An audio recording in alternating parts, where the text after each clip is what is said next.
Ladies and gentlemen, this is the 12th and final round. Right hand, Golovkin steps in and down he goes again. Unbelievable. Mayweather makes him pay. What a rookie mistake. A sensational left hook by De La Hoya. It's fact. I'm the best. You know what I mean? Sometimes I don't want to believe it myself, but it's the truth. I'm the best. I'm going to show you how great I am. From Southern California, this is the Last Round Podcast.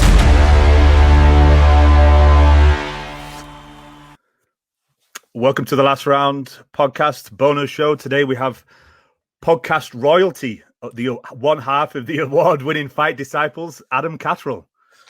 Thanks for joining me, Adam. No, thanks for having me on, mate. Listen, we've obviously spent a bit of time in each other's company whilst I've been out in the States covering fights. I know that you dip into Vegas every now and again from your mansion in Los Angeles, mate. So it's I know it's a bit of a weird one doing something over Zoom because we're normally face-to-face, but no, thanks for inviting us on. I didn't really know how to introduce you because I know that Nick P, I don't know whether it was a moniker he gave himself, the talent. So what's yours? Are you just the brains behind the project? Mate, I'll take the brains, right? He's labelled me the upload guy. That's all I do. I just stick it on the internet and he's the talent. He's the juice behind it. But, you know, I'll take whatever, man. If you want to class me as the brains of the operation and he's the looks, that's cool. So one bonus about having your own podcast, obviously, is, you know, you can pick and choose the guests. So I thought it'd be quite good just to kind of, you know, go over your career because obviously you've kind of started at, you know, local radio, worked all the way up to probably, I know, the pinnacle of the sport, you know, being on TV for BT Sports. So if you could just kind of give us, you know, where you started and how you got into the business. Well, wow, man, this is a look back, innit? I hope your audience aren't going to get bored now with me doing a chunk from the Goonies to go and do the whole life story. No, I remember distinctly, and I'm sure there's loads of people that are listening to this that have had their own dreams and aspirations of careers that they want to fulfill. And I remember being about 14, 15 years of age, being driven to school by my mum and what have you. And at the time in the 90s, Chris Evans was the Radio 1 breakfast DJ, but he only did it for 9 months. I know you'll know that, Mike. But he only did it for 9 months. But that 9 months felt like it was generational, you know what I mean? Like a lot of people who grew up around our time will remember Chris Evans' Radio 1 breakfast show. And obviously at the time he was doing Tier 5 Friday of a night, wasn't he? And it was just mega, absolutely mega to watch this guy from the northwest of England become this media mogul, but do it in a way which was pretty cool. And obviously that's from a music entertainment point of view. So I remember at 14, 15 years of age going, right, I want to do what that guy's doing. He's having a ball, man. He's hanging out with Gaza, the footballer. He's in the pub throughout the course of the day. But at the night time, he hangs out with all these guys, interviews them and comes up with this stellar content.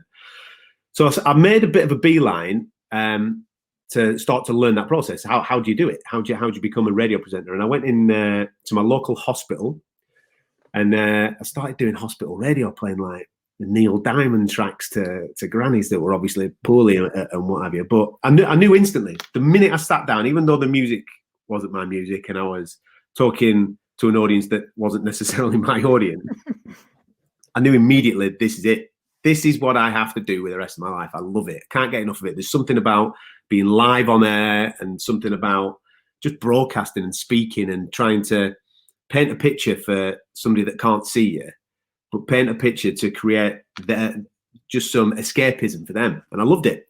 So, and then obviously being only 15 years of age, you do your GCSEs, you go into college and all this type of stuff. But it was always right. I'm trying to do X, Y, and Z. And I started getting into club DJing and doing people's parties and all that type of carry on. And then, sorry for the long-winded way of how I got to covering fight sports, but we'll get there eventually. And so I started doing DJing in nightclubs and whatever, and I got to a decent level of doing that. So I was resident at Gatecrasher when I was about 20, 21 years of age, DJing trance and house and garage and R&B and all this type of stuff, filling dance floors. It was the same effect of being on the radio because you were seeing an instant reaction, a face-to-face reaction of people responding to what you were doing, what you were saying, what you were playing. And I got a kick out of that. But in the back of my head, I always wanted to be a radio presenter. And I'm sure there's people that have had those aspirations that have made tapes in the bedroom, sent it off to the local radio station, heard nothing back. I'm no different, mate, right? From the age of 15 years of age, I used to send them off all the time. Got absolutely nothing back whatsoever. Until a mate of mine randomly rang me and he said, our local radio station were looking for street team members. And basically what that was is just guys handing out flyers. the radio station to say, hey man, we're doing a club night here or a club night there and what have you, come along to it. It wasn't a gig on air or anything, but I thought, do you know something? I need a foot in the door. I'm getting nowhere. Sack it. I'm going to apply for it. I'm going to go and be the skivvy on the street and see if I can, once I'm in the door, then maybe try and work my way around the building to go, right, listen, man, I reckon I can be a radio presenter. Let's do it. And that's kind of what happened. So I got that position when I was about 22, 23 years of age. And the whole, even though I worked hard at doing what was my actual job, the whole process for me was building relationships. And that's what this game is. It's all about building relationships.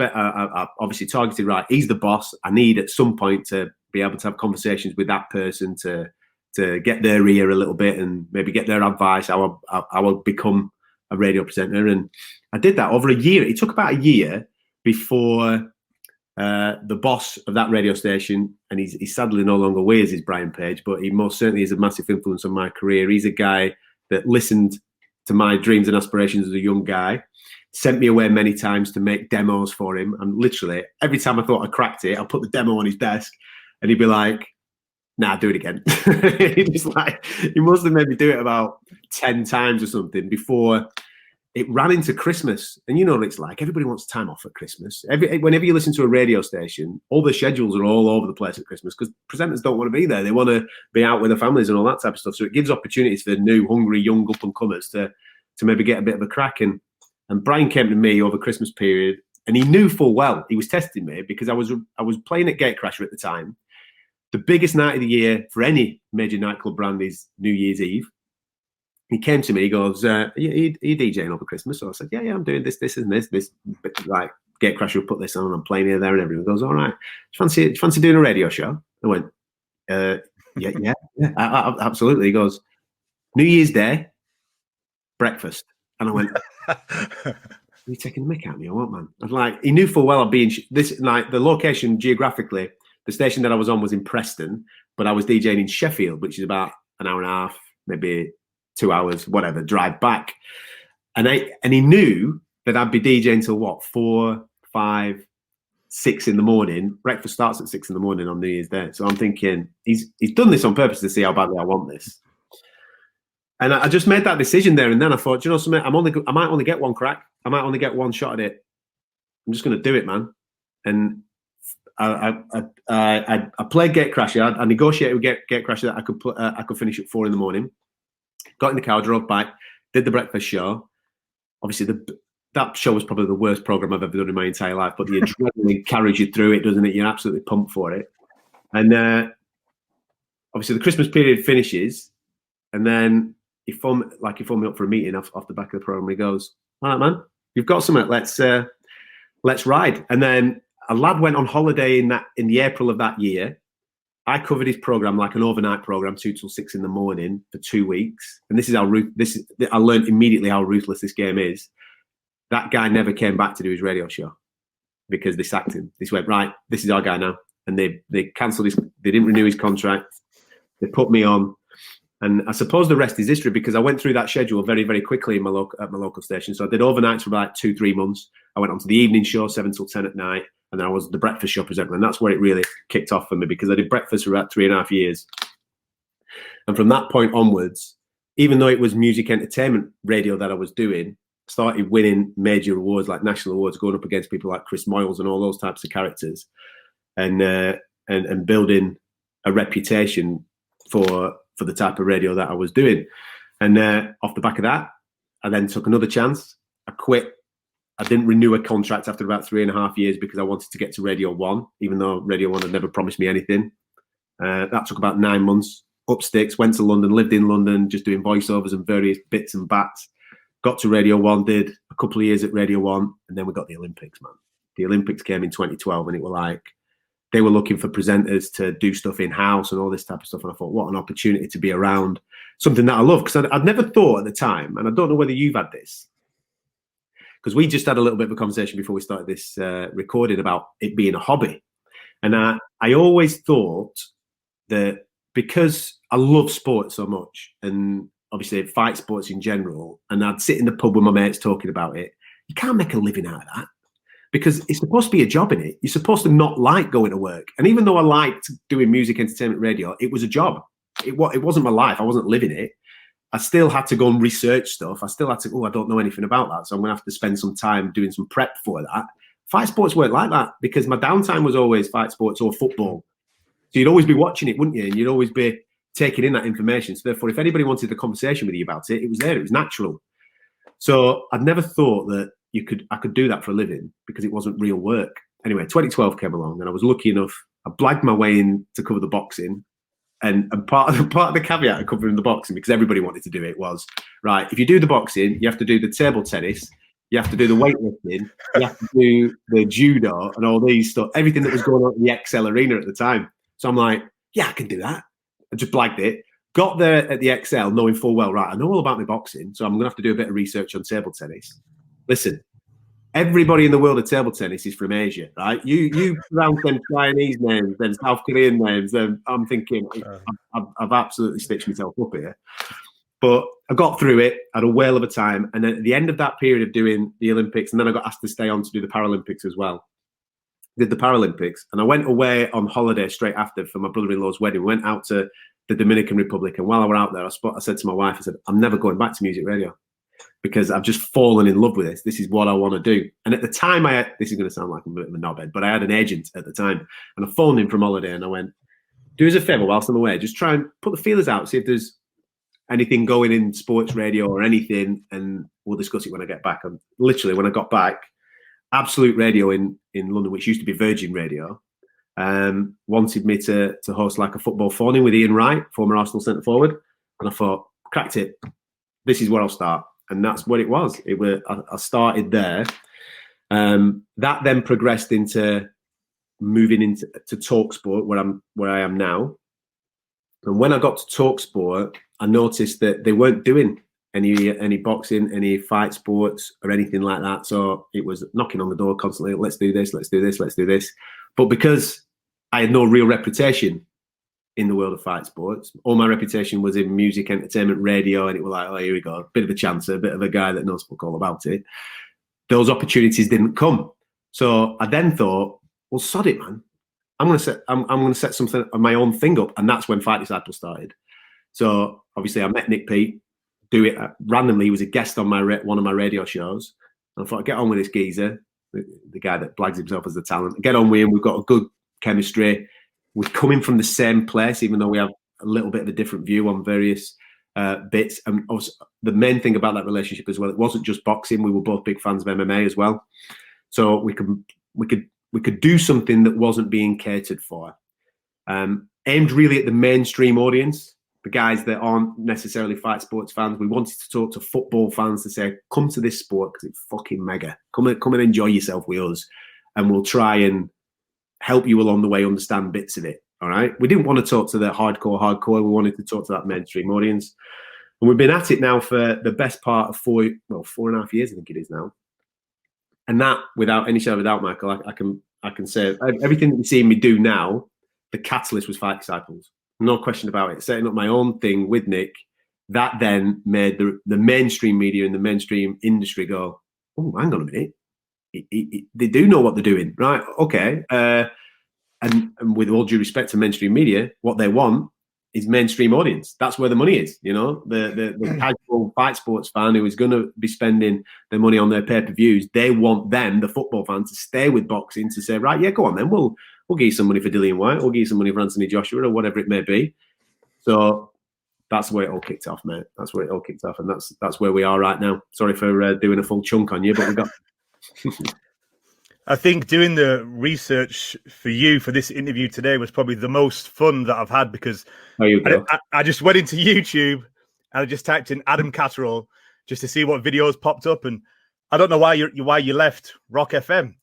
There's videos of you doing a wrestling challenge, smashing up a CD for Kid Rock that a listener had won because you didn't want him to listen to it. Some girl called Gemma had a £600 a week scampi addiction.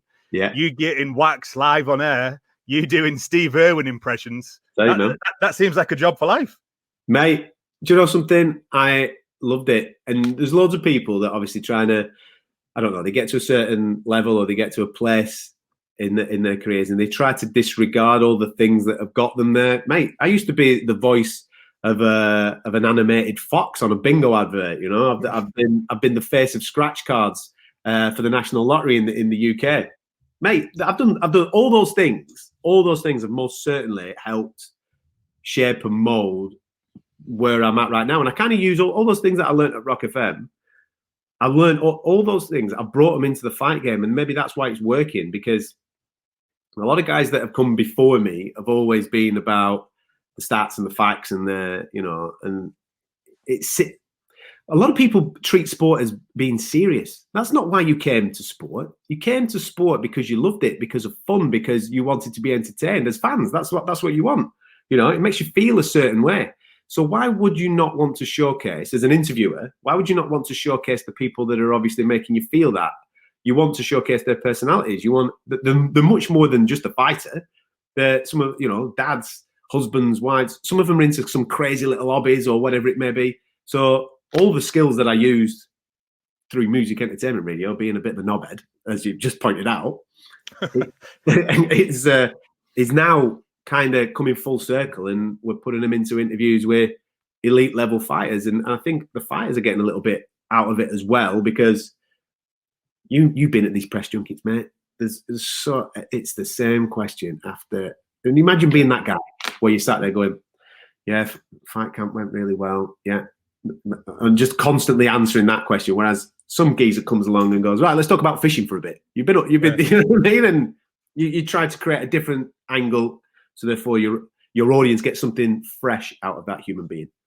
No, I agree, because I think that's what me and Danny tried to do. Like, I'll do a lot of research on YouTube, and I'll find out something humorous that happened to them in the past, or if they have something in their private lives that's kind of quite funny, and kind of go down that route. And you can see that we've had fighters say, like on the podcast, that you can see that we're fans and we're a lot more in depth than those how's fight camp and the generic questions that they get, because they kind of get excited. They're like, oh my god, they're actually going to go off script for once.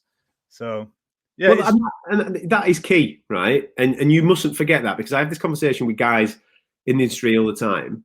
I don't class myself as a journalist. I don't class myself as anything special. I'm a fan in a good position. That's it. That's all I am. I'm a fan in a good position, and my job is purely to allow other fans experience the people that they're buying tickets or watching on the TV, experience them in their best possible light. That's it. I'm just the gateway, mate. I'm opening the door to go, I know that you love this guy because he's a brilliant technician when he's in the ring or in the octagon or whatever it may be, but he's also a pretty sound guy. You know what I mean? Pretty funny guy. You know what I mean? And that makes the audience then connect to that person even more so. So therefore, again, going back to what I was talking about before about mainstream audience, then people tune in to see that dude. You know what I mean? They go, do you know something? Yeah, I did. I've never really heard Daniel Dubois speak before. He's actually all right. You know what I mean? He's got a bit of a personality. He has got a tiny bit of a personality. He's getting more comfortable in front of the media. I'm falling for him. Let's watch him fight. And then all of a sudden, his profile goes bigger and bigger and bigger. Audiences grow bigger and bigger and bigger. Mainstream broadcasters then start to invest more in the sport, and then there's more work for me and you. You know what I mean? It's not rocket science. Do you think boxing needs to go more down that route towards this? The UK listeners will understand this. Kind of the Carragher, the Gary Neville, the Roy Keane, where they're just brutally honest, than just having a bunch of ex-boxers that all drink the Kool-Aid. Yeah, I think the problem boxing in the UK has got, and obviously I've not watched too much on over your way, so you're better qualified to speak on this than myself. But what you find is that boxing's become tribal, right? And it's weird that, and this fans are doing it, you've got promoters doing it, you've got fighters doing it that believe that a certain promotion or a certain television channel, they're the best ones. They're the best ones. And therefore, when they make matchups that are signed to a particular promoter, you get a lot of biased commentary. You get a lot of biased stuff where they're only really throwing light on the home fighter. And the reason for that, and I've said this on a podcast recently, is when you have guys whose jobs rely on obviously that channel remaining or that promotion remaining at the very, very top, you need to sell the athlete to the audience. Now, even if that person's getting a bit of a shellacking in the fight, your job is for the transparency of the fight or transparency of the sport, it's just call the fight as you see it, man. You know what I mean? If someone's getting a bit of a nail-in, talk legit to your audience, because if you keep lying to them, people will just go, "What's this bollocks, man?" They'll lose interest with it. Whereas over a period of time, if you're honest and you're truthful and you're consistent with what you're saying, people will take note. You know what I mean? People will believe. Again, right? And you'll come across this. You will see so many young fighters in gyms. You will see, you know, I mean, I'm obviously, I work with all the promoters and all the channels here in the UK. And you get certain guys that come to you and say, "This guy's going to be a superstar. This guy's going to be the next big thing. This guy's going to be this. This guy's going to be that." And it's easy for me to then go, "Oh," and then just reiterate that to my audience on major broadcast networks. But you've got to be honest. You've got to use your eyes. And I've fallen into this trap before, because as I said before, it's a relationship game, this. And therefore, right at the start, when you're building them relationships, you don't want to upset anybody. You don't want to piss anybody off. So you try and build that relationship more by bigging up the fighter or bigging up the guy that's on their network and saying, "Yeah, he's going to be this, he's going to be that." But over a period of time, experience tells you that you shouldn't do that. You should use your eyes, because your most important thing is your audience. You know, they're the ones that are coming and obviously spending money with you guys on your podcast or me on my podcast or tuning into the fights of a night that you're broadcasting on. The audience is the most important thing. If you're honest with the audience, they'll come back time after time after time. And again, we're all learning that. I think I'm at that stage now where I think promoters understand that I'm not going to dance to the tune anymore.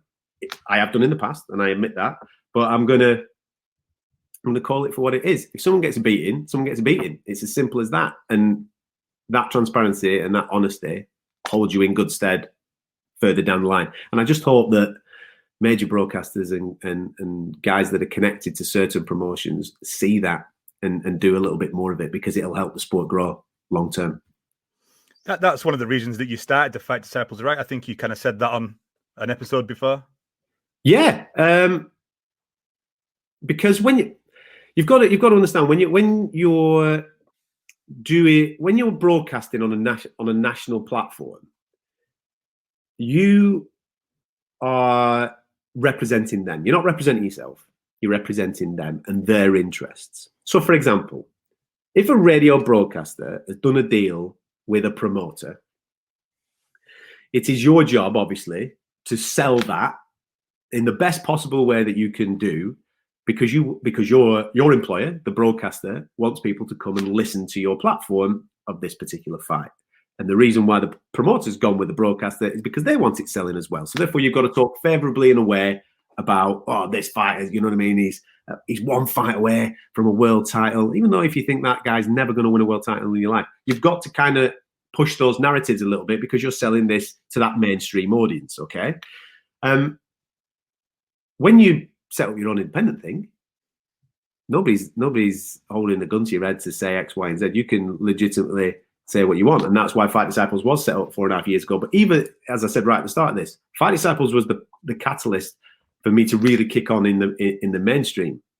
And even in those early times of like broadcasting fights on the radio or even getting involved in stuff on the television, you're still pushing a certain narrative to a point where you're saying stuff that you don't necessarily always believe because you're doing a job.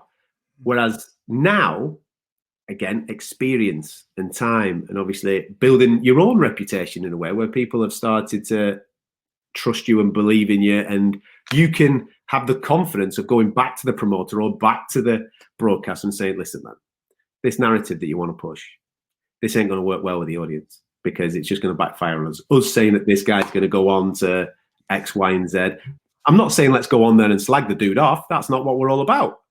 Let's be honest. Let's just calm the crack, and we can gain a bit of a reputation of being the legit place to come to with the audience, and then they will trust you for when you do get hyped about someone. So when you do go, listen, for example, 3 years ago, or whatever it may be, I got hyped about Teofimo Lopez, right?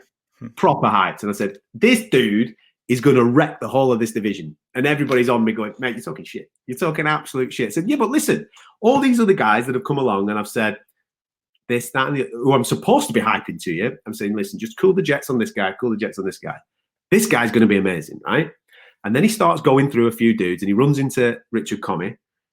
And I'm still on the hype train. I'm still hyping it. And other people are going, yeah, but Comey's tough as fuck, man. Yes, he is. There's no doubt about that. He is legit. He is tough as fuck. But trust me, this kid will get the job done. And now we're in a situation where he's fighting the best fighter on the planet. Best fighter on the planet. What's the narrative? Everybody's covering this fight because it's the biggest fight out there right now. Everybody's covering it. It's too much for him. That's what the narrative is right now. It's too much for him because nobody's ever seen a Lomachenko before, and that is legit. And even now, I'm sat there going, I still think he can fucking do it. Now, that's the beauty. That's the beauty of this now, because other people have seen the talent of Lopez and gone, yeah, man. Yeah. He might not. And do you know something? He probably the era probability is that he probably will come up short because he's fighting a fucking alien, for crying out loud. He's fighting an absolute freak, isn't he? But he ain't getting blown away. It'll be a super, super, super fight. And my audience now, because of that honesty and transparency way back when, they've been on that train all the way through. You know what I mean? They've been on that buzz. Don't always get it right. Sometimes you get it massively wrong. But transparency is key when you're wanting to build an audience and build some type of truth. Because if you just want to bullshit them all the time, it'll only last for 2 or 3 years. When you were transitioning from radio into sports radio, can you remember who your first interview was, the first boxer that you interviewed? Do you know something? This is really, really random. The first boxer, and I wasn't transitioning at that time. I remember Tyson Fury coming in to a station. Right? This is weird. This was like, it was well before Klitschko, well before, might have been around Chisora, might have been around that time. So I was working in music radio, and I don't know why he came in. I think he came in to do a news piece because obviously I was working at a Manchester radio station at the time, and obviously he's a local dude. And he came in, and I remember him sitting down, and we were in that studio for about 2.5 hours. 2.5 hours with Tyson Fury, and the majority of the conversation was about God and religion and all this crazy stuff. But I obviously got that gig because people knew, he goes to watch the boxing. He can do the interview. You know what I mean? So yeah, Fury was one of the first. I can't remember if he was the first, but he was definitely one of the first. I remember that being quite significant because I remember at the time knowing this guy's going to be a world champion. I've seen him box. He's unbelievable. He just needs the pathway to be able to do it. But I built relationships in and around that time as I was transitioning with lads from Gallagher's gym because obviously it's a Manchester-based place, and he had a lot of top guys in there at the time. So the likes of Scott Quigg, Anthony Crolla, most certainly, all the Smith brothers, all those lads that were coming through that gym at that particular time. I built up good relationships with, and that they were probably some of the first ones that I started to move on. And then obviously into the Liverpool scene when I met Nick, into that Liverpool scene, the likes of Bellew and all them type of characters. And now that we're on that national thing, I'd like to think that, nobody, I wouldn't say close with, but you know what I mean? There's not that many people that you can't get to in order to create a decent enough interview with because you built decent relationships with. Any interviews that you've been nervous for? Someone like Dana White's a big name in the sport, or fighters can be kind of intense. You sit down to interview them and they're just staring at you, and you're kind of thinking like, "Fuck, this better be a good interview." Yeah, mate, happens every time. Happens every time. I've just mentioned Fury's name there, right? And there's nobody gets this game more than Tyson Fury. And what I love, and the best relationships and best interviews that I have with people are those that over a period of time are consistent. Because you can pick up narrative. So you've interviewed him, I don't know, 3 months ago, you pick up that narrative and you maybe develop it a little bit more and it keeps growing and keeps growing. Fury changes his answer every time he comes to do an interview with it, right? So, like, for example, even in the build-up to Wilder 2, in the same week, there's moments where he sat down there and go, yeah, I'm going to walk in there, I'm going to smash the dude. Right, cool. Day after I do an interview with him, I'm going to box him on the back foot. And I'm thinking, what are we doing here? Nobody knows where they stand with him. So Fury's, I find him brilliant. He's a brilliant interview, but you never know where you're at with him. He's always playing you. You're never playing him. He's always playing you, and you've got to take your hat off to him. Regarding a nervous thing, I don't get, if I'm doing stuff on my own, I don't get nervous about it because they're just another human being to me. Other people create that anxiety around me. So, for example, Conor McGregor's one, isn't it? Right? That's in the world of UFC. It doesn't get that net. It doesn't get bigger than that name. So when you get an opportunity to sit down with Conor, you know that it's got to be right. There's no second takes. You can't fuck it. It's bang, man. You've got to be absolutely nailed on. And I sat down with him last pre the Cowboy fight in January, and I remember walking into that building, and I must have waited about 6-7 hours for him because they had a media day, and he came right at the end of the day. And at the start of the day, I've walked in and go, yeah, it's cool. So we'll interview Cowboy, and we interview everybody else that's on that card, and we know Conor's coming at the end of the day. It's cool. And everybody keeps coming up to me going, are you all right about the Conor interview? Is everything all right? I said, hey, I am sound about the Conor interview. Conor's cool. Don't worry about it.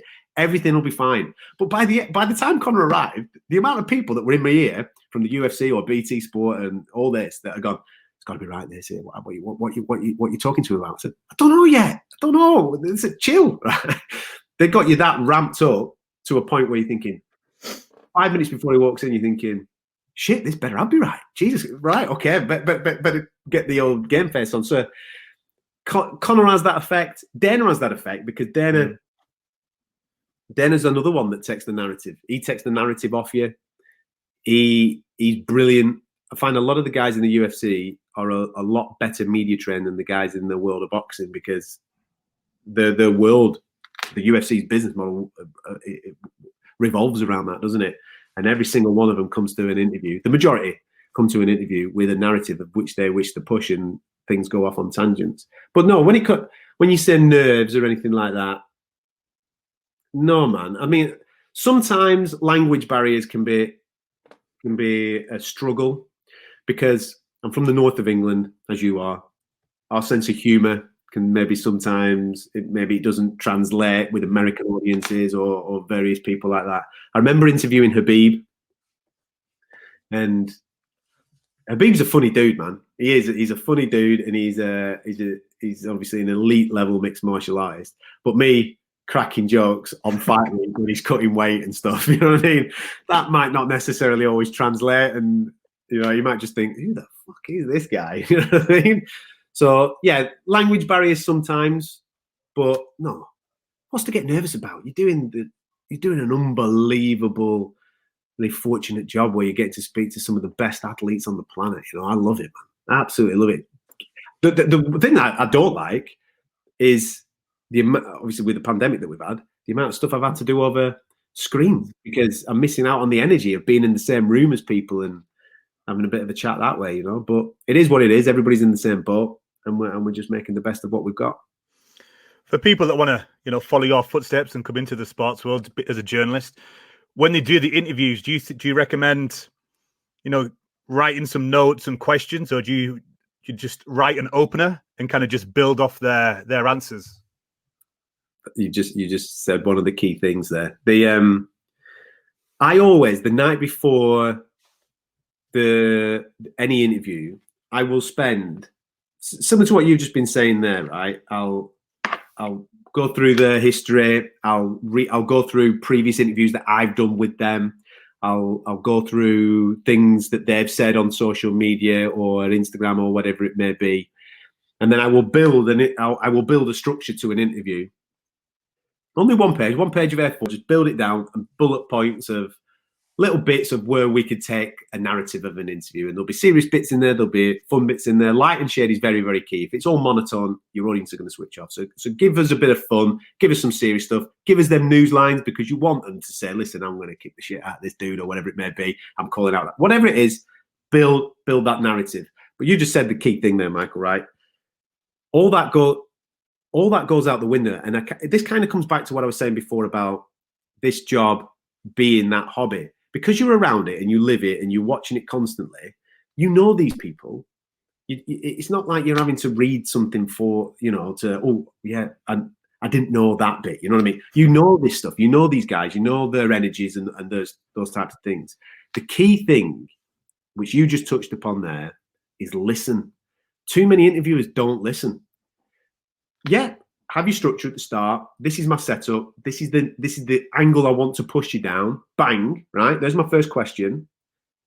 You don't have to go to the second question, or the third, or the fourth, or the fifth. All you've got to do is listen to what that dude's saying.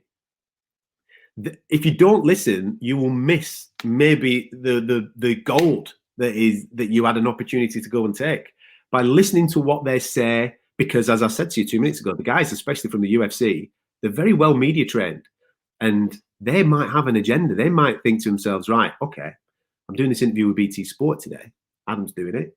There's a decent platform there. There's a few million people going to be watching this. Right, okay, this is my time now to say, I want to fight Masvidal, or whatever it is. I don't know what the narrative is, but they might, in that first bit, just open the crack of a door for you. And if you're listening properly, then you can go, hang on a minute, what do you mean by that? And then they're aware. Then your whole thing's going off on all these different places, and that is just having the confidence that you know this person. You know, don't worry about who's behind the camera. Don't worry about the audience. It's you and them. It's just you and them, one-on-one. We're having a conversation. That is it. Listen to what they say, as you would do with your friends in the pub. Listen to what they say and respond accordingly. Don't be frightened of silence. Don't be frightened of it. They will fill that gap. Don't be frightened of it. Wait. They'll fill the gap for you, and then keep listening. That's all you got to do. Have you ever had any interviews where, and you don't have to name names, where you couldn't publish it, or they've called you afterwards and they've asked you, like, hey, please don't say that, please don't put that out? I have. This comes back to relationships again, mate. There have been a few fighters, mainly from the world of boxing. It's never happened. I don't think it's happened in UFC. Just trying to think. Mainly from the world of boxing. They have said stuff in an interview with me that I know full well that if I published it, it would go around the world and show them in a bad light. And I have taken the time to message them after it, or even because I can pick it up straight away. As soon as they're talking about it, I don't want to spoil the flow of the interview. As soon as they've said something that if somebody sees that, if somebody picks up on that, that'll show them off in a bad light. As soon as the interview finishes, I'd make a beeline for it there and then and just go, listen, that shit that you're just talking about, blah, blah, blah, blah, blah. I'm going to cut that out because this could be seen in this light and that's not going to look good on you, mate. And my angle with that, and listen, people might think this is a false way of looking at it. My angle is again, going back to what I said, this is about building relationships. Would you stitch your mates up just to get ahead? Listen, there's many dudes out there that would, many people out there that would. I've seen many journalists go in on fighters and I've thought to myself, what are you fucking doing, man? Because they are never going to give you an interview further down the line. If this all comes around the other way, you're knackered. You're not getting back in there. So, and there'll be journalists watching this or listening to this thinking to themselves, well, that's not journalism. That's not what you do. You're there to report the truth of what was said. Yeah, we are. Yeah, we are. But I take editorial control of what goes out on my platforms, especially, in order to protect the guys that have very kindly given me their time, and girls that have given me their time. And I respect that. And I will do everything in my power to protect their best interests, because I want the best for them in order to get the best for me and my platform later down the line. So yeah, I have chopped out stuff from interviews. that has been thrown in the bin that nobody will ever see, you know. And people, and I don't think there'll be other people out there that are probably nodding along like this, and they probably know who some of those fighters are that have said certain things. But it is what it is, man. Apart from Jordan Gill, has has any other fighters fallen out with you from giving opinions and stuff? I would say obviously probably from the Fight Disciples, because you and Nick are a little bit more open to say whatever you want. So has any other fighters fallen out with you? Jordan never fell out with me, man. Jordan's listen, he's come out of this top of the tree, man, because a couple of weeks ago our guys fought each other, didn't they? And he was absolutely superb that night. I get on with Jordan really well. He's a lovely lad. He's a great boxer. And I kind of enjoy the back and forth. That's the thing. You've got to wear this stuff. There's no point in hiding from it. This is sports. People make picks. And some of those picks work out. Some of those picks go wrong. And if they go wrong, just go, fair play, man. Fair play. You won that one, but I'll win the next one. You know what I mean? That's where we're at with it. And I kind of love that. Yeah, there have been. So I don't want to name this particular person, but recently, a fighter's management accused me of something that I never said, and that then damaged. I don't know whether it damaged the relationship between me and that particular fighter, because I've spoken to this fighter recently, and it seems cool. Everything seems okay. All right. But this fighter's management, I mean, proper had me out over it, to the extent where they wouldn't allow their fighter on my shows, and I had to defend myself. I had to justify what I said about a particular thing, and I also had to prove that all the things that they were accusing me that I did say, I didn't say. I didn't say those things, you know, which is mad in itself. At the end of the day, I'm just a geezer giving an opinion in order to help grow the sport. And as I was saying 2 minutes ago, try your very best to report the truth. When you get stuff wrong, you hold your hands up for it. But on this particular occasion, I was adamant that I wasn't wrong. When now that particular situation seems to be in a place where it's all right. I've no doubt it'll flare up again at some point. That's just the nature of the business. But it seems to be all right. Obviously, you have a great job. You travel around, you get to go to all the fights. But what would you say is the biggest misconception with the job that you do? Because I'm sure everyone thinks it's first-class travel, 5-star hotels in Vegas. You're just rubbing shoulders with all the celebrities and the talent, Nick Pete. Yeah, man. The biggest misconception is that I'm a millionaire. I ain't. You just said there that, I mean, you do get to go to these fantastic places to cover the most fantastic events. I mean, going to Vegas to watch fight sports is just, oh man, it's every time I'm there, it's like bucket list ticking constantly, But those were, it is work. I'm not there on a jolly. I'm speaking from my wife's point of view now. She just thinks, right, he's off to Vegas for a week, kids. He doesn't love us anymore. He's off for 7 days. He's getting a tan on his face and he's just watching fights. That's not the case. It's proper. You're working from 8 in the morning and you're cracking on till 6, because as I just said there, fighters are unpredictable. Conor McGregor doesn't want to turn up for an interview. You sit there, mate. You sit in a room by yourself for 8, 9. Oh, Conor's here now, right? Get on with your interview. Get it cracked out. Don't get me wrong. Of an evening, there's some lovely times to go out with Nick and a few of the lads for a pint or two. But then it's the same again the day after. So it ain't a jolly. None of it's a jolly. You'll know this yourself, mate, because when you're trying to build your own brand, when you're trying to build your own podcast, you're constantly knocking doors. You're constantly asking, not getting, constantly, coming up against roadblocks, and therefore you've got to think of more creative ways in order to get to the wherever it is that you want to go. Right at the start of all this, before I moved into the more mainstream media type stuff, you've got to justify it to your family as well, haven't you? You know what I mean? What do you mean you're doing a podcast? What do you mean you're doing a YouTube channel or a blog or all this type of stuff? How much is it paying you? It's not paying me anything. not paying me anything. I've no sponsor. I've not, nobody gets a sponsor like that. You've got to build that audience. You've got to keep persisting. You've got to be consistent with what you're doing. And then hopefully, the key moment for Fight Disciples was winning that first podcast award. When we got that, then all of a sudden people went, well, go on then. We might spend a few quid with you. And then it builds from there. So there'll be loads of people that listen to me, listen to you, listen and watch what we do and think that there's been an easier path for us or whatever.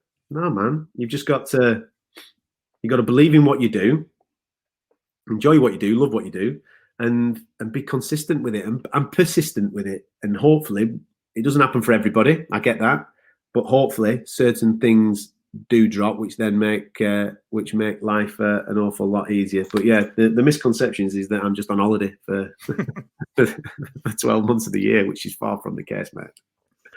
We've kind of touched on it already, but the creation of Fight Disciples. So you were saying that Nick P came onto your show as a guest, and then it went from there. Yeah, that's exactly what happened, man. I was looking for new voices to come and talk boxing on the show. And MMA really, because in the UK there's only a limited amount of guys that are covering the sport that are, in my opinion, solid enough to come onto radio programs, sound eloquent enough to help the energy of the programs that I was trying to create at the time. And I was recommended Nick by a Scouse journalist that I knew that was covering Liverpool Football Club at the time. And Nick came on. I think we were probably speaking about Bellew or something random like that.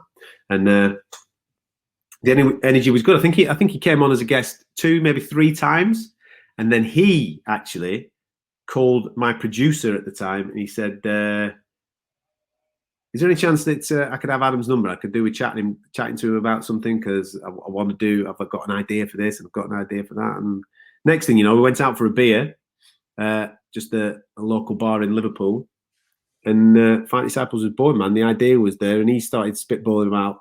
Because at the time he was the editor of Fighters Only magazine, so he was flying high, man. He was doing his thing. He was creating all these fantastic award ceremonies for the UFC and interviewing all the fighters all over the planet. And he was sound. He was earning good dough doing his thing, but he wanted to do his own thing. He wanted to own his own brand, and he obviously got it all out of his system. And I went, okay. And this is kind of how it works all the time, right? Nick comes up with these mad ideas and he chucks all these mad things out there.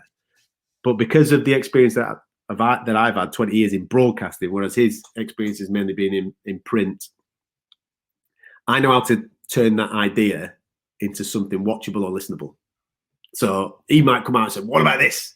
I'll go, "Yeah, that's mad as fuck, but we've got to do this, this, and this in order to get to this point. So trust how I'm going to put this together for us." And it kind of just works like that, His energy is exactly what I need when I'm broadcasting.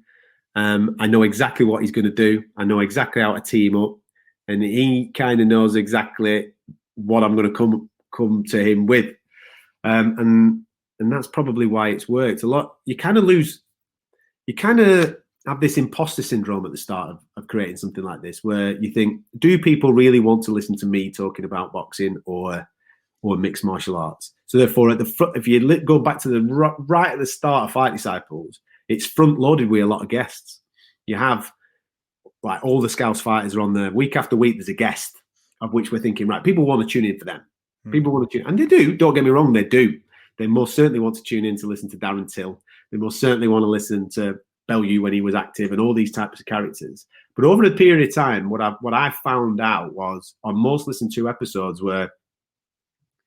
when the chemistry between me and Nick was absolutely red hot, whether it was funny, whether it was arguing, whatever it may be.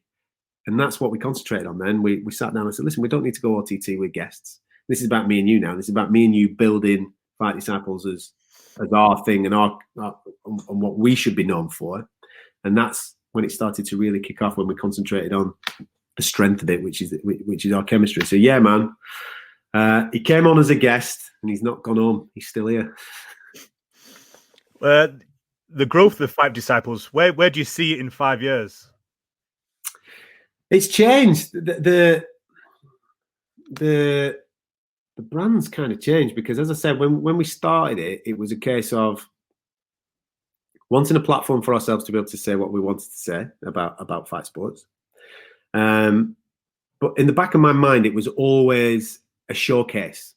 It was always a place where I could then point people, mainstream media or whoever, sponsors, to go, there you go. This is what we do. Come and either take this to your place or come and get involved and spend some money with us and hopefully make us a bit of a living. And because the mainstream media side of it have really grabbed hold of it and gone, right, we're going to put this on our platform. It's kind of, as a brand, just ticking. It's ticking along as its own thing. It's more so now just a place where we can go and just vent all our frustrations, which is great. On a Monday, we sit there and we do our thing. I think as a brand going forward, do you know? I think the main thing for us is this isn't about becoming rich or anything like that. I just want to be able to cover all the best fights in the world and pay me bills. You know, that's it. That's all I want to do. Be able to pay me bills, fly around the world, interview top fighters, go home, spend some time with my kids, rinse and repeat, do that. And if that means that people associate the two lads on BT Sport, the Fight Disciples lads are now doing the BT Sport stuff, or the Fight Disciples lads are doing the Talk Sport stuff, or whatever it may be, then so be it. I've no doubt that if we had this conversation in a year from now, because obviously we just brought out our own beer, we might have a different take on it, you know, because that beer at the moment, there's a lot of people that like beer that listen to us, mate. So that might be the thing. Conor McGregor's making some proper money in it, so let's jump on it and see if we can. Do you have a favourite episode? Maybe the one where Nick threw up in the trash can? Yeah, 100%. 100%. Either Nick throwing up live on the radio, of which, going back to what you were talking about, editorial control, I refused to cut out. I said, no, we weren't filming it. So I made the security guard in the building give me the CCTV footage. So I said, right, that's going out. So the one where he threw up after an all-day bender the night before, that was a good one. The one after Lomachenko and Luke Campbell, where he was absolutely obliterated, trying his very best to do a podcast, and I just went, I'm not editing any of this. This is amazing. This is just. He literally turned up to work at an event and just got pissed with other fans that were there to watch Lomachenko. Amazing. So yeah, man, those two, and anything that we do with Till. Darren, he's good value, is Darren, and Darren will always be part of the Fight Disciples narrative because we were on that well before a lot of people, and it's nice to see guys that are with you right at the start that go on to become real superstars. Till's done that. I wouldn't be surprised it would be wonderful at some point if Jordan Gill can get to a level where he's fighting for a title, a major title or something like that, and we can be on that bandwagon. But yeah, man, I mean, for me, it's nice now every time I go over to America and see Lopez randomly. I'm supposed to be interviewing him later on this week. So I kind of like now catching up with Teofimo Lopez, because when we first started chatting, we were chatting all the time.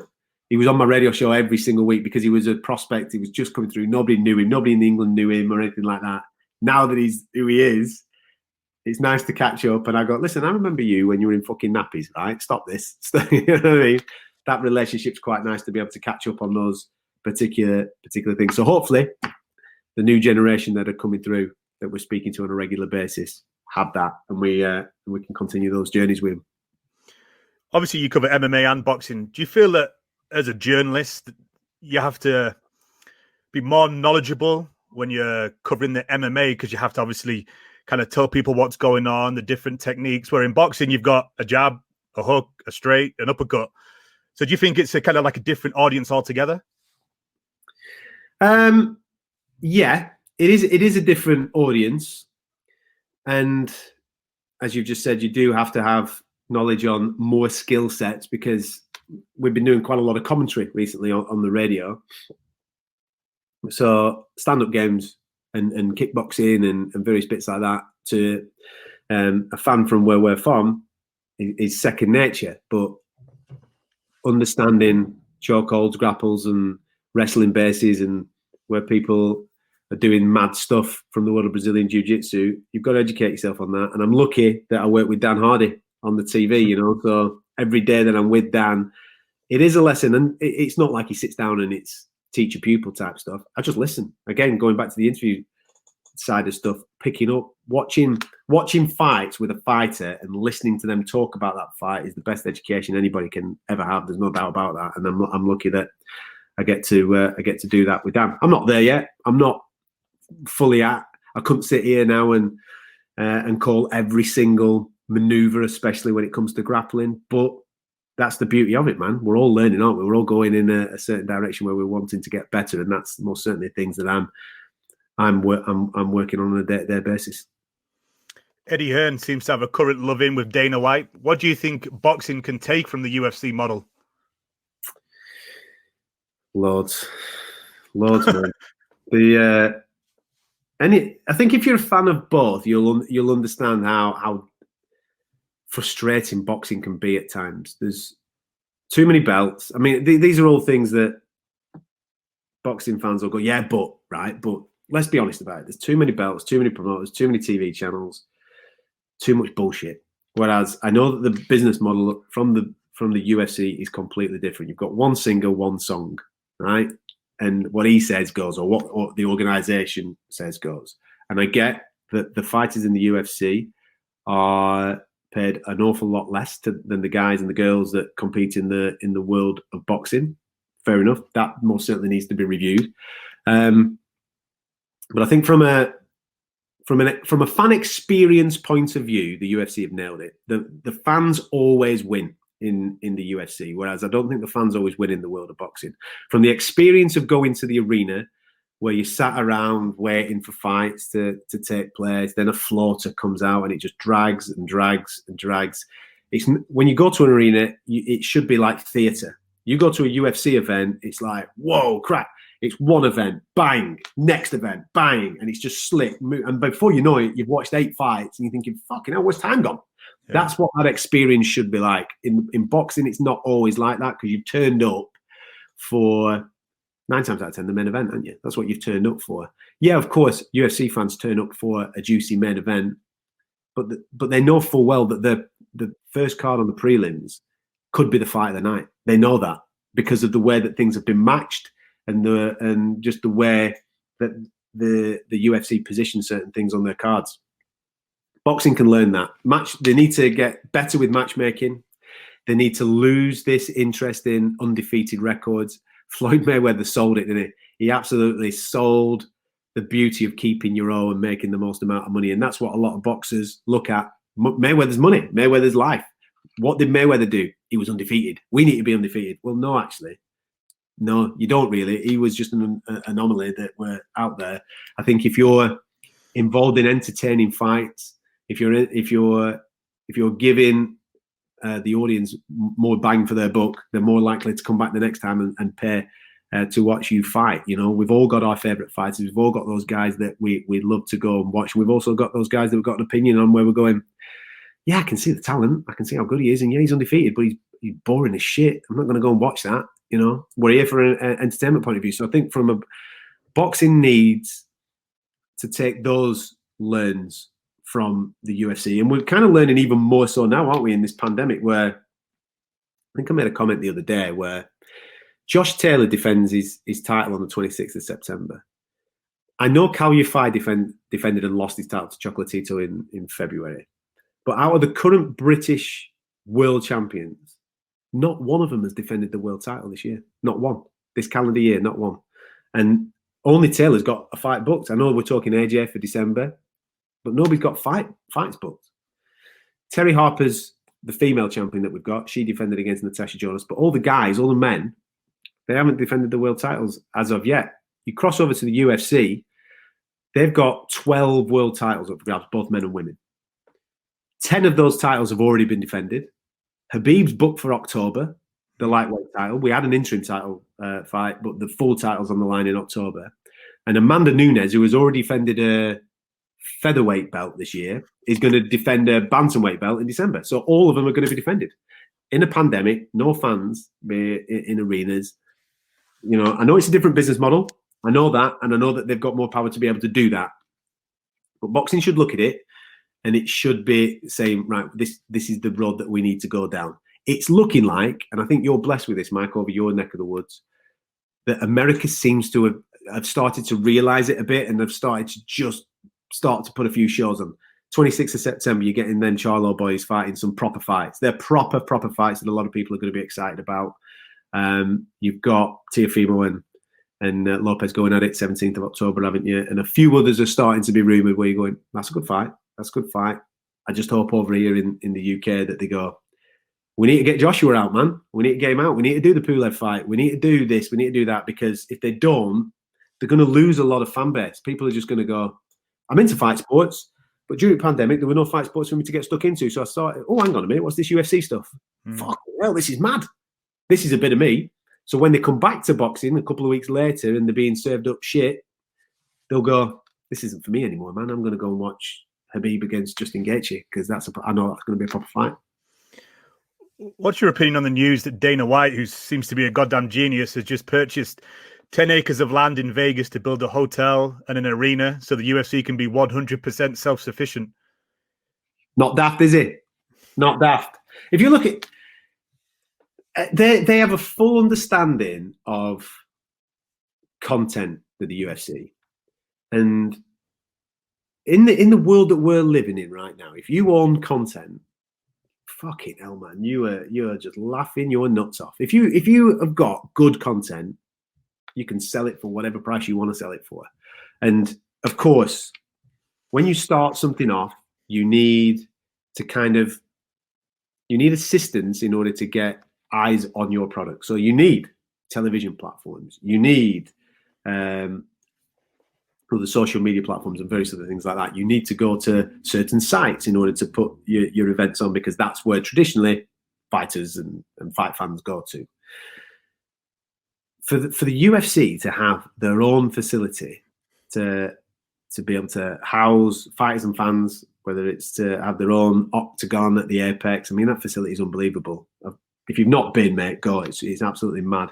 And within that, they've got their own TV studios. They've got Fight Pass, their own channel in a way. And there's a lot of people looking at the UFC going, fucking hell, they're on it. We need to do more stuff like that. And I think we're going to get to a point with the UFC, and I think boxing will get there, because I can see Matchroom kind of copying little bits of it. That their content is going to not end up on major platforms. It's not going to end up on ESPN, for example. It's not going to end up on Sky Sports. It's going to be in-house, because they can control it. They can control narratives. They can obviously, they've got relationship direct with sponsors or whatever it may be. They can charge fans like Netflix. It'll turn to Netflix, you know? So fans will be going, yeah, I'm a UFC fan, so I pay £10 a month. I get all my UFC, everything. It's all here. I get all my interviews with my fighters. I get all my fights. I get Dana's updates. Content will just be churning out day after day after day after day, and it'll all be in house, and it'll all be owned and binned out by the UFC, and they'll earn fucking daft cash. And I've no doubt, watching what Matchroom are doing with their little bits of content that they're doing. I mean, they're doing their own embedded series and all these types of things. I'm thinking, I know where you've seen it, and you're not wrong. That's the right way of going about it for play, man. So yeah, listen, Dana's a visionary. He's a guy whose tenacity has most certainly got us to this point. Look at the development of mixed martial arts in the UFC over this 20-odd year period, where it was banned in New York for a period of time, and he's just constantly gone at it, hasn't he? Look at this. Look at the pandemic, man. Everybody were going, what the fuck are they doing? What are they doing? Going to Jacksonville? What this is ridiculous. There's people out there dying and all this type of stuff. 100% right. Absolutely right. And they've had, I mean, in that first week, they had Jacare Souza fail a test, didn't they? In that very first week. But since the 9th of May, they've hit the ground running. And I can't think of another sport. I can't think of any of them out there right now where the fans that are hardcore baseball fans or NFL fans or NBA fans or football fans here in the UK, where they're all going, oh, fucking hell, I just want it to get back to normal. UFC fans, yeah, of course. UFC fans are sat there going, I'd love to be in the arena, but fucking hell, we're getting Israel Adesanya against Paulo Costa, man. What a fight that is. Even if I've got to sit on my ass at home and watch it with a beer in my hand, doesn't matter. I'm getting the fight. I'm getting the entertainment. I'd just like to, whilst I've got you, Adam, get your kind of view on some upcoming fights. Tonight we've got Jamel Herring against Jonathan Oquendo, and then obviously if Jamel wins, we get the huge Carl Frampton fight, either in the UK or over here in the US. What do you think of that fight and then the future fight? Is it happening? Has he flagged up for COVID yet? Well, they weighed in yesterday and passed, so hopefully. Got a feel for Jamel, man. I mean, what a dude he is. What an absolute dude. Everything that he's done for America, serving in the armed forces and what have you. Now, obviously, going on to achieve all he's achieving in the world of fight sports. For him to have gone through everything that he's gone through over the last couple of months, with getting COVID, passing tests, failing tests, fights falling out on the day of fights, all against the same opponent. I mean, he must have been training for Oquendo for about 3 years. It feels like that, doesn't it? It's a good fight, this. It's a really good fight. Oquendo's no mug. I think he'll come and he's going to ask questions of Herring. And if Herring's got any after effects of having COVID or anything like that, then, you know, I can't see him struggling because I'm a big fan of Jamel Herring. And I'm a believer in, what should I say? I believe in the romance of him and Carl Frampton eventually getting it on. It's good to speak to Carl about that fight. Great to speak to Bob Arum about that fight. And he's adamant that, I mean, last time I spoke to Bob, I've got him on the radio tonight, but last time I spoke to Bob, he was insinuating that Jamel Herring, Carl Frampton on the undercard of Fury Wilder 3. I mean, imagine that. That would be absolutely amazing, wouldn't it? That would be tremendous. It's a tough fight for Carl, but it's a fight that's history making for British and Irish boxing, you know, to be the first guy from where he's from to be a 3-weight world champion. Jesus Christ. And probably the toughest out of the lot. Don't get me wrong, the Leo Santa Cruz fight, going into it, a lot of people would have said, okay, now, Carl, this is tough, mate. But it's at a weight category that he was probably a little bit more comfortable. Have you seen the size of Herring? You stood next to him. Massive, yeah. Jesus Christ, man, he's absolutely huge. So let's fingers crossed he comes through it. And I think he will. I think Herring will come through. I hope he looks really good, like devastating, you know what I mean? Which then gets everybody on the edge of your seat going, fuck it, here we go. This is proper now. And we can get that on before the end of the year because boxing needs the biggest of fights. Carl Frampton's got a massive army of fans here in the UK. That will do wonders for British and Irish boxing here anyway. And I know that obviously the story of Jamel Herring has really resonated with a lot of fans in the States and over here in the UK as well. So Herring, Frampton, fucking beautiful, man. Bring it to me.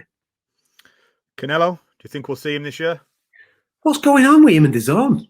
I mean, DAZN have dished up, what is it, $35 million a fight. Yeah. Without having much say of any of his opponents. If I'm Canelo, I'm going, yeah, all right, I'll have a fight with Yildirim. That's a nice easy little trinket for me. I'll crack on with that. It doesn't look good, man. And I know that the broadcaster is standing up and making noise about these fights that they're not into.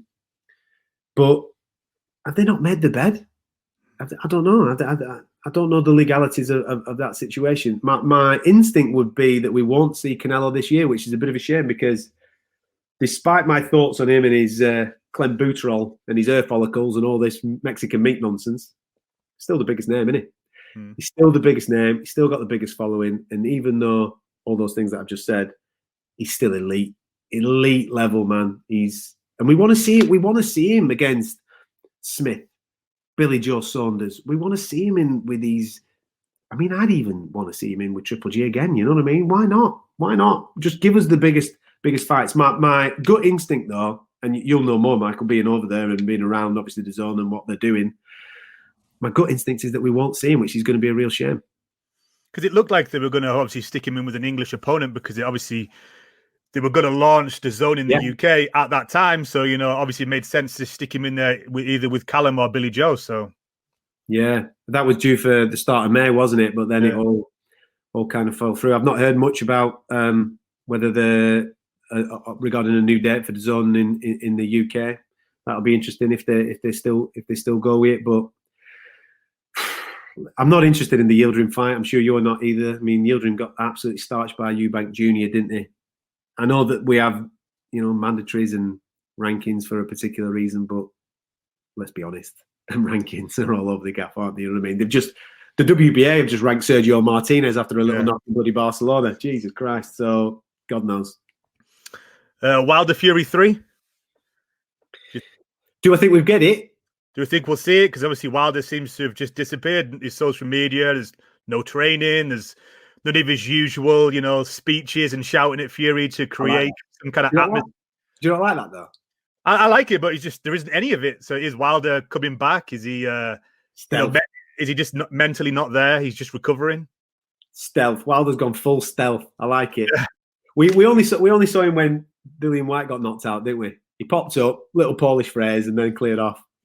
Do I think we'll get it? I think the noise that I constantly get out of Bob Arum and Frank Warren here in the UK is that it doesn't happen without fans. I know that we're trialing stuff here in the UK. I don't know what you're doing over in the States, but you've got that massive Allegiant Stadium in Vegas, haven't you? Can they get 10, 20,000 people in a 60,000 stadium in order to get that fight on? Because they seem obsessed.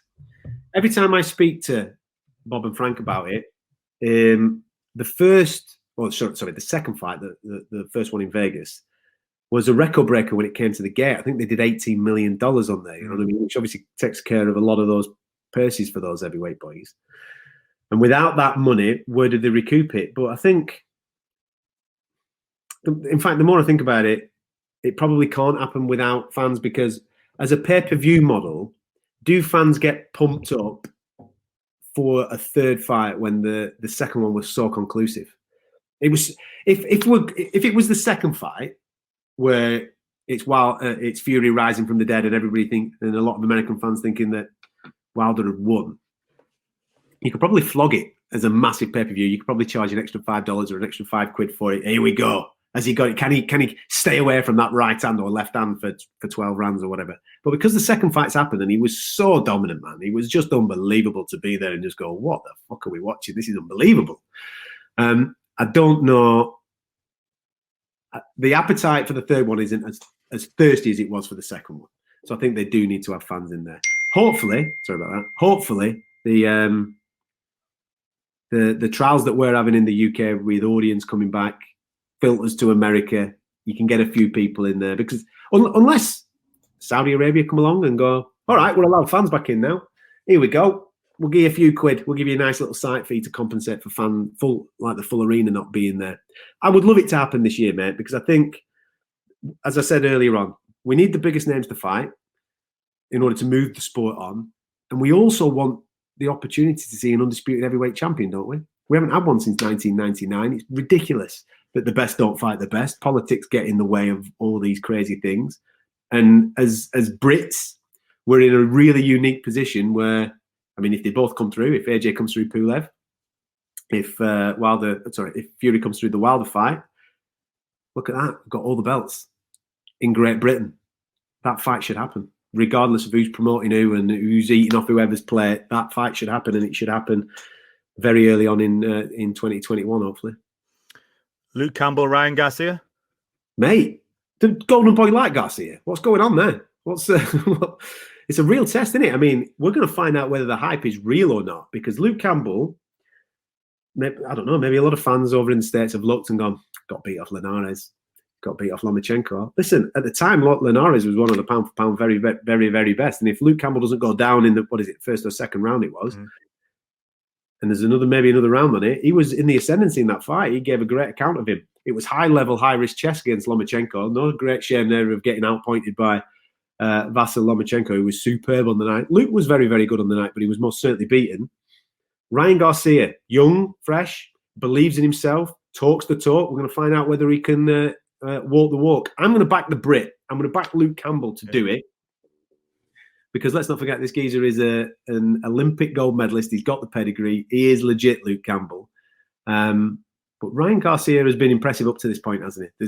You can't throw shade on what he's done so far, but this is a massive, massive step up for him. Let's see if the hype's real. Then we've kind of already touched on it, but Teofimo Lopez and Lomachenko. Come on. That's the fight, isn't it? That is the fight. Do you know what I'm gutted about? I'm gutted that we're living in these times right now when this fight's going on, because how good would press conferences be with Lopez's dad? Yeah. It'd just be mental. It'd be viral content day after day after day after day. It'd be absolutely outstanding. It would be wonderful to be around it. Lomachenko's such a cool dude, such a nice guy, but he's a spiteful little shit when he's in that ring. He absolutely loves it. Lopez, listen, I backed him years ago. He hasn't let me down. He's much more than just power. He's very thoughtful with his work. I think it'll be the last time that we see him at this weight because he's just too big, mate. He's massive. He's got a battle with them scales, let me tell you, to get himself on weight. And he's even bigger after the pandemic. He's massive. Yeah. He's been training a lot, and that's one of the things I was thinking is that this fight's coming up, and he already struggled, and he looks like he's put on some size. So kind of boiling himself down. Listen, I'm with you. And let's not. Lomachenko's not natural at his weight. He's fighting probably 1-2 weights above where he should be. So it is the super fight, mate. I can't get enough of this fight. And again, we're going to see an undisputed champion at lightweight. I'm not buying into all this bullshit with franchise and Devin Haney's got this belt or whatever it may be. No, this is the guy at lightweight. Whoever wins this fight is the guy at lightweight. I'm not going to. Do you know something? Let's do it. Let's get stuck in, man. Let's do the prediction. There's always a passing of the torch fight in there. There's always a moment where you go, that was the moment. Like Mayweather fighting Oscar. Right, now he becomes the guy. I think this is the guy. This is the time for Lopez. I think this is the time. Out of the 5, I would say major prospects: Ryan Garcia, Teofimo Lopez, Devin Haney, Shakur Stevenson, and who's the 5th one that everyone always talks about? Well, you got Virgil Ortiz coming through, haven't you? And you got Jaron Ennis and all them type of kids. Who do you think in 5? Is that what you're talking about, Tank? I think probably Virgil Ortiz, Ennis in 5-10 years from now. Who do you think we look back on and has had the better career? Oh, mate, what a question that is, you dirtbag! Right? If he gets his head screwed on, right? If he gets his head screwed on and stays around Mayweather, Gervonta Davis could be the best of the lot, right? He is unreal, that kid. But from what I've seen of Virgil Ortiz, wow, man. He is special, that dude. You're blessed. You are so lucky to be in and around. Devin Haney's unbelievable. Virgil Ortiz is good. Jaron Ennis, I think he's just had a date booked as he's coming back soon, isn't he, to see him fight again. Tank Davis, Ryan Garcia. Wow. I saw Virgil years ago training with Joe Diaz up in Indio, sparring Lucas Matisse and giving him hell. You'd look at it and Teofimo, geez, man, pick who's going to have the better career. I think it's going to be who goes. I think they're all going to be world champions, all of them. How many weights can they do it at? What level of opponent is around for them to go and beat? Do they fight each other? My gut instinct would be. My gut instinct's always been Tank. It's always been Tank. Ever since I saw him burst onto the scene and that fight against Pedraza, when he absolutely obliterated Pedraza, I thought, Pedraza's no mug, man. That was unbelievable what he did that night. And I thought, right, come on, get your head straight, get in the game, stay focused on your sport. And he could go through a lot of these dudes, mate, because he's got power and he's got technique. I think he could be the guy. Teofimo Lopez, with his body type, I could see him fighting a lot of them because he's done 135, can probably do 140, and could probably do 147 and end up fighting Virgil Ortiz. Now we're talking dreams, aren't we, man? Listen, you know what I think of Teo? It is this. If he does Lomachenko, I'll change my answer. If he does Lomachenko, he's the guy, mate. He's the guy to go and beat in it at any weight class. Doesn't matter. I mean, then he steps up to what? He could go to 140, and there's. Imagine him and Josh Taylor. I was saying the other day, last week on the podcast, I think Teofimo Lopez steps up to 140. I think Josh Taylor fights Jose Ramirez. I think win, lose or draw, those guys probably step up for 147 so they can fight Terence Crawford for a bigger payday, which vacates those belts for Teofimo Lopez, coincidentally, all with Top Rank, keep it in-house, he can step up and take, one or two of those titles. Mate, I think you've nailed it. Absolutely nailed it. I mean, imagine. I mean, it's a bit of a bad one, isn't it, that Crawford just can't get these super fights at welterweight right now, because I think he's legit. But if you get an undisputed champion now at super light, which hopefully we will do, we'll get that fight made. I know there's mandatories and what have you, but hopefully we can get Taylor and Ramirez made. I'd back Taylor in that fight, and if Taylor can come through that, Taylor versus Crawford, shit the bed, man. That'd be unbelievable. I don't care. Crawford could come back down to 140 for that. I don't care. Just make that fight, because that would be absolutely outrageous. And like you say, then you put Teofimo in the mix with those lads as well. It's all Top Rank. You can all make these fights. Look at you. We're living in a pandemic, and I'm complaining that fights aren't getting made. And now we're spitballing fights that could get made over the next 2 years or so. Amazing. Kell Brook, your friend, and Terence Crawford. Yeah. Listen, on paper, you look at it and you go, but... Makes sense. Mate, listen, if you've got Errol Spence taking on Danny Garcia, you've got Pacquiao, who would probably need some type of site fee in order to put that fight on because of the type of dough that you'd need to generate. You've got Keith Thurman wanting post-pandemic crazy money. What is it, 10 million or something crazy that he wants for that fight?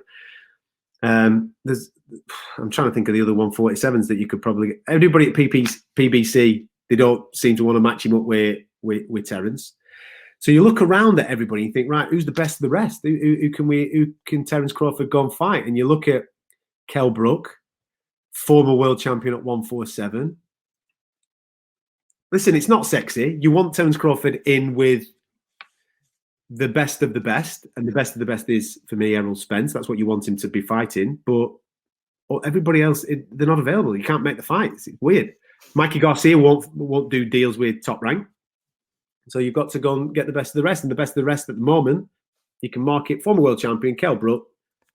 Let's do it, man. And it's a common opponent, I suppose, isn't it? We Errol Spence. So maybe that's where they're at. But yeah, listen, imagine. I would love Kell to be able to do something magnificent just one last time. But Terence Crawford's a fucking different kettle of fish, man. He's the best switch hitting boxer for me that there is out there right now. I think he's outstanding. If Terence Crawford doesn't get any of the PBC guys and goes on to retire, looking back at his resume, even though he's obviously cleared out 140, gained the title at 147, but he doesn't get any of those names.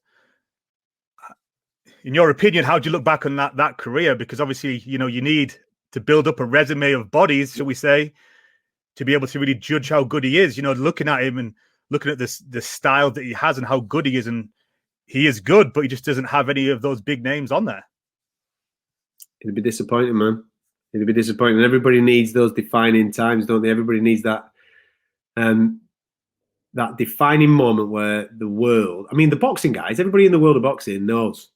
Everybody knows. But the mainstream need that moment where they go, fuck, he's the guy. And I think,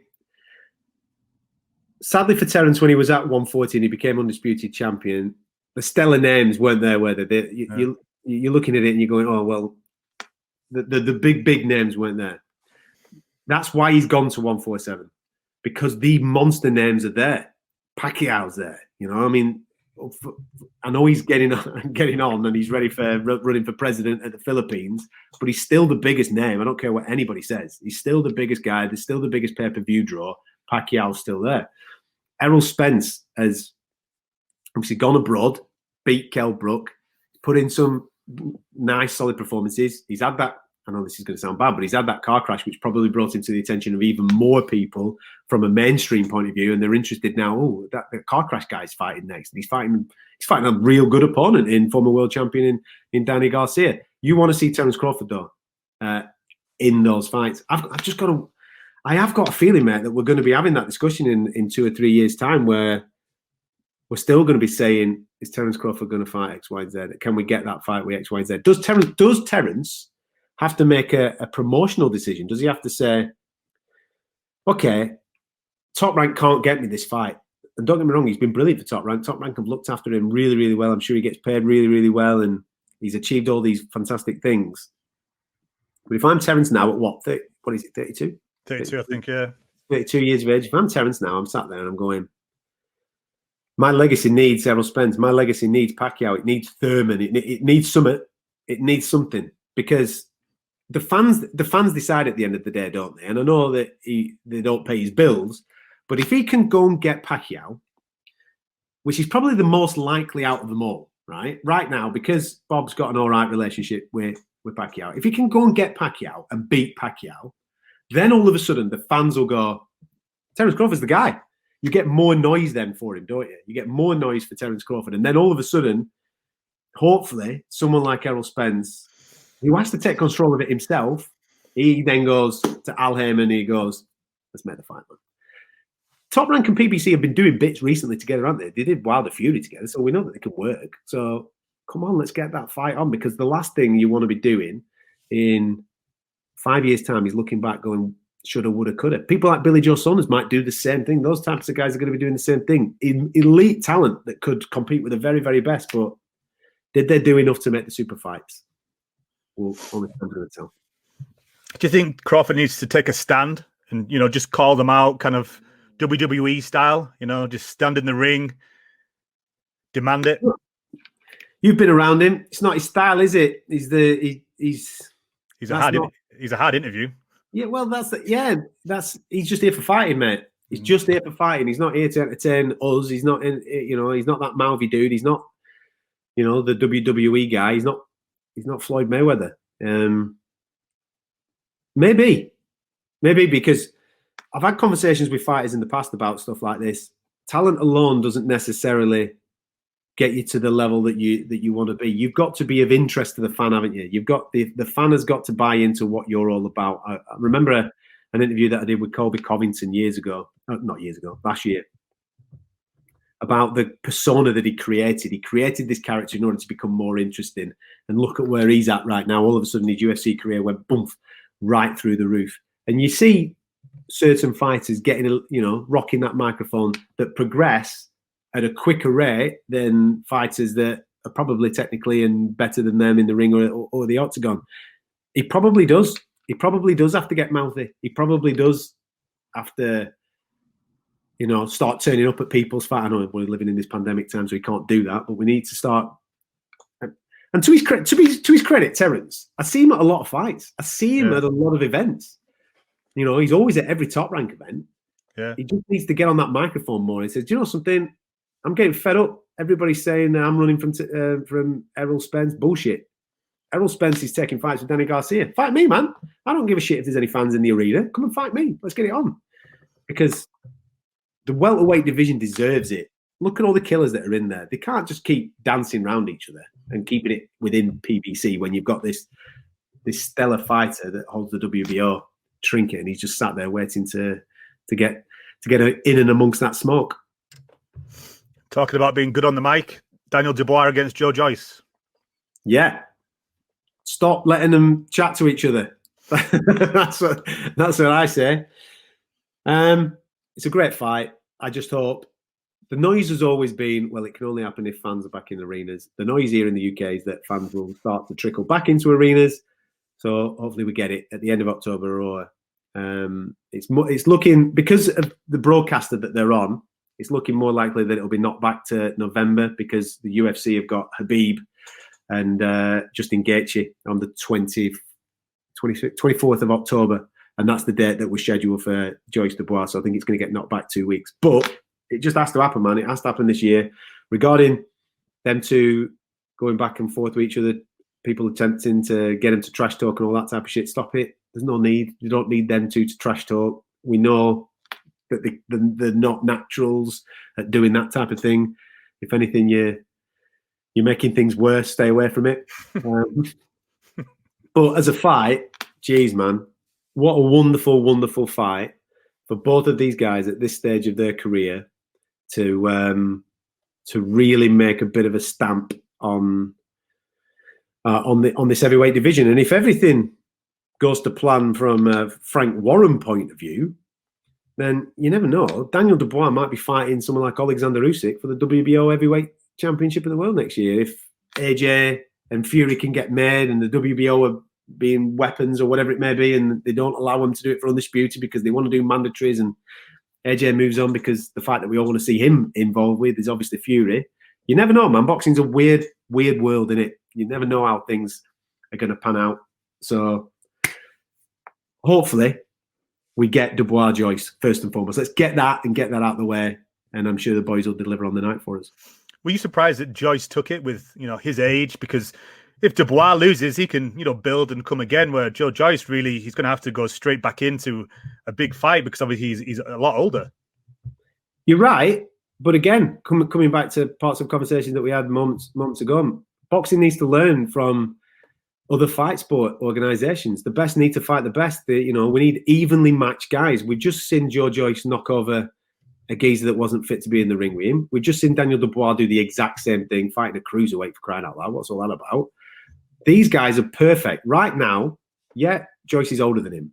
But if you look at their professional records, even though Joyce has got a much better amateur pedigree, you look at the professional records, they're at the same stage of their career. They've both got ambitions to kick on and challenge at the top level.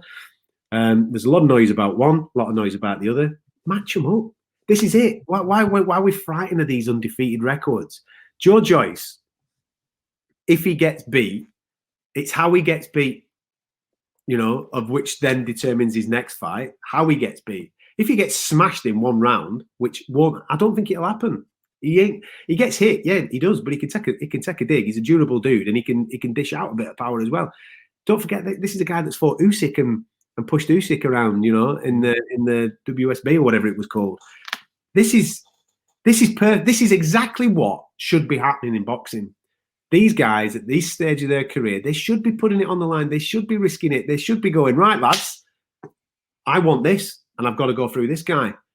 Too many times do we see these navigation techniques where we're going, I can't fight him yet because that's a bit of a risky one. Let's just take this guy because it gets me more points with the WBO and boosts me to X, Y, and Z and all this, that, and the other. And I'll pay me sanctioning fees so the WBO boosts me up here.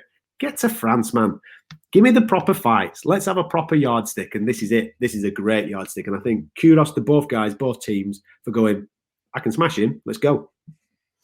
What's your opinion, Adam, on all these people coming back? Sergio Martinez has come back. Obviously, Tyson against Roy Jones. Evander Holyfield seems to be coming back to probably face the winner of that fight. And now we've got Oscar De La Hoya coming back. Fight sports, isn't it? Fight sports is the weirdest place in the world where people, the flame never goes out. And I'm sure it's the same for footballers. The flame never goes out. They watch a game over the weekend and they'll go, I could do a bit today. Wish I could do a bit today. You know what I mean? But they know full well that their body physically cannot keep up with teenage wingers or 25-year-old centre midfielders. Just can't keep up with them because Father Time waits for nobody. But up here, they've still got it. They've still got it here, but physically they can't go out there and do it. You never hear of, Maradona, for example, going, something, I'm off the coke now. I'm in a decent place. I'm signing for Napoli. We're going to go win the league. What are you talking about, mate? But in the world of boxing, you get these guys that obviously have their troubles and they finish their careers and all this type of stuff. And all of a sudden they get themselves straight. They get themselves in good nick. Mike Tyson is in incredible shape for a 53-year-old dude, man. And he's the guy that inspired me to become a boxing fan. 89 fighting Bruno. Jeez, I still remember it vividly now. He was a killer, absolute killer. But are you telling me, and I know this is an anomaly fighting Roy Jones or whatever it is, but are you telling me that he can go and compete with the heavyweights of today, the 6'9" Tyson Fury and all these types of guys, right? Of which many fans on boxing Twitter, which is a different world to normal Twitter. It's a very crazy place, boxing Twitter. But boxing Twitter keep telling me, oh yeah, look at him on them pads with Rafael Cadero. He's looking good, innit? Yeah, he does. He does look good on pads, but pads aren't hitting him back, mate, are they? And he ain't doing it against a 6'9" giant. He's not doing that. Who am I to tell anybody how they should go and earn their living or what have you? I just wish that they would put their profiles and their names in order to benefit. For example, Jones Jr. and Tyson, if they come out and they say, all of this is for this charity, this is what we're doing, I'm like, fair play, lads. Go on then, have a little bit of a tumble. Let's have a little bit of fun. Go make that shitload of dough and let's go and do some good in the world, right? I'm on board with that. But that's never happened with this.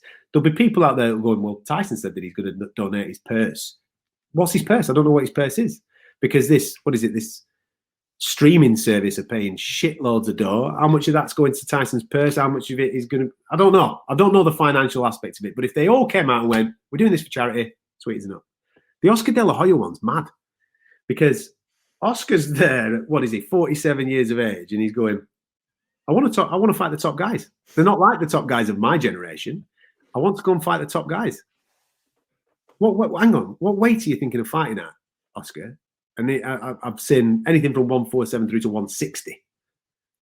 The top guys aren't like the guys of your generation. So you've got the Charlo lads, right, that can whack a bit. You've got, obviously, his mate Canelo. You've got even Triple G still knocking about there, you know. If you're going down to 147, you've got Crawford, and I'm like, what are you doing? What are you doing? Why are we entertaining this nonsense? Why are people giving this airtime? It just doesn't sit right because of the seriousness of the sport for me. You know, you can get hurt. You can get proper hurt. We're not out there playing, are we? You can get proper hurt. And it's all right, these guys talking about it and saying they're going to do it. You would hope that jurisdictions and sanctioning bodies and people who are dishing out licenses don't think with their wallets. They think about health and they go, "No, mate, you can have an exhibition. You can have a charity fight. Yeah, of course you can, against someone your age and someone your ability right at this moment in time in your life. But you're not fighting 20-odd-year-old Errol Spence. You're not doing that. You'll fucking take your head off. What are you doing?" Because look at the Chuck and Tito. Was it the third one done by Golden Boy? That's what I think is going to happen. You know, we'll see something like that, and you know, instead of remembering, you know, Roy Jones or Mike Tyson in their heyday, we're just looking at this crumpled old person just sat in the corner of the ring. That's exactly what's happening. That's exactly what's happening. And anybody that thinks Tyson and Roy Jones Jr., right, are all of a sudden going to roll back the years to the for Jones Jr. mid-90s, for Tyson late 80s. Because let's be honest, he's been past his peak for, 30 years. You think they're going to roll it back? Do you remember Tyson's last 2 fights? Come on. Yeah. All of a sudden, just because he's got in shape and he's whacking pads with Rafael Cadiro, he ain't going to be Tyson of 1989. That's not happening. It's a bit of fun. Raise a few quid, donate it to some charities, go and have a beer. Cheers, lads. Danny Williams is still fighting. Fucking hell, yeah. Right, Adam, I just want to say thank you for stealing you for an hour and a half today. No worries, man. If you've got any advice for anybody that wants to follow in your footsteps, you know, then work their way up from, you know, hospital radio, from a Fight Disciples podcast all the way to BT Sports. Well, Matt, I obviously get quite a lot of messages from people that are watching the content that I'm knocking out, who have aspirations of going into the media and doing very similar things to what I'm doing. What I will say now is this, right? When I started this 20 years ago, the platforms that are available to people right now were not available. You're in a unique position. You've got YouTube, you've got iTunes and all these other podcast places like Spotify.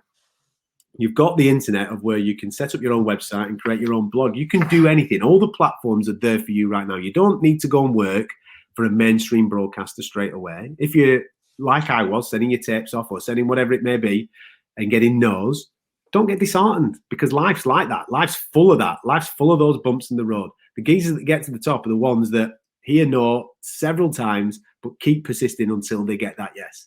You've got now in the modern world these platforms where you can, as I said moments ago when we were talking about the UFC, when we're talking about Matchroom, where you can create your own content, own your own content, build your own audience.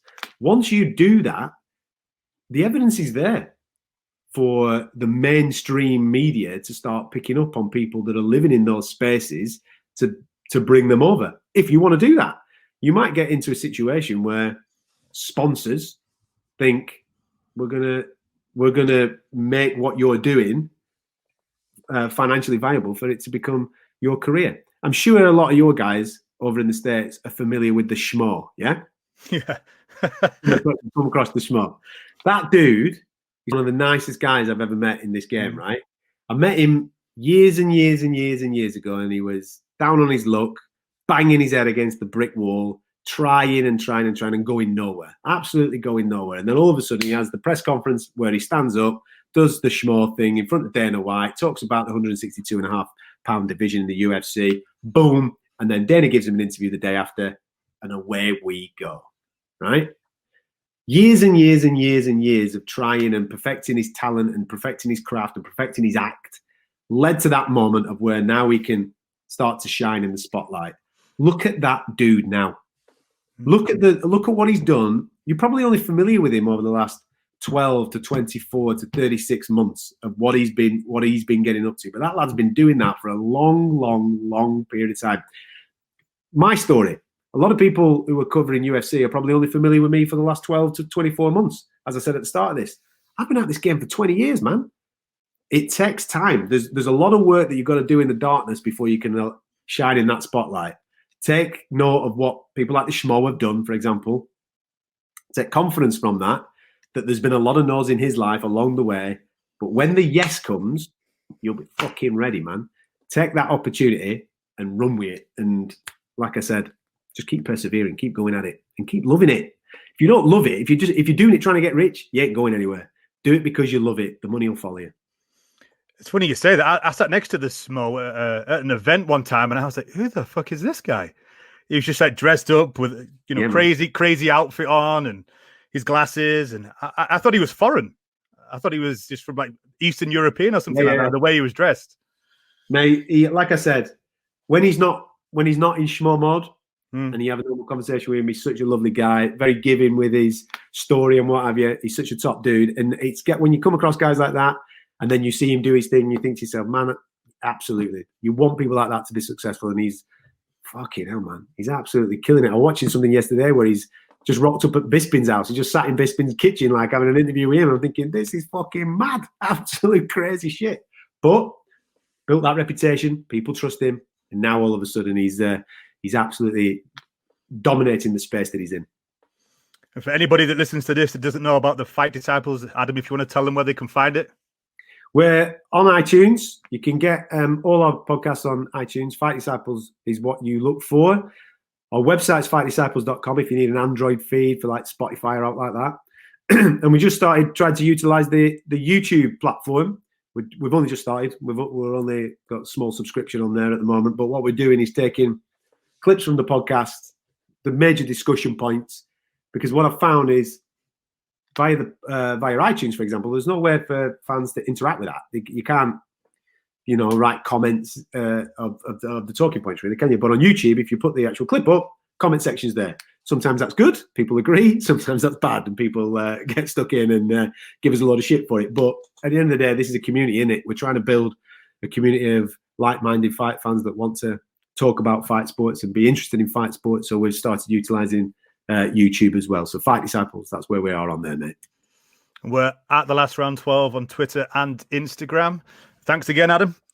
Mate, I appreciate you inviting me on, and hopefully the next time we chat, it's not over screens. We've got a beer in our hand, and maybe we're on our way to go watch a fight ringside in Vegas or something like that again sometime soon. I know. I can't. It's crazy how much you miss it. You get used to just, the painstaking drive to Vegas or the flight, and then now we can't go. It's yeah, man. We'll get there, mate. We'll get there. I know. Good time, we'll roll again. Right. Thanks again, Adam. You're welcome, mate. Thanks for supporting and listening to the show. Follow us at The Last Round 12 on social media. Rate, review, and subscribe. This is The Last Round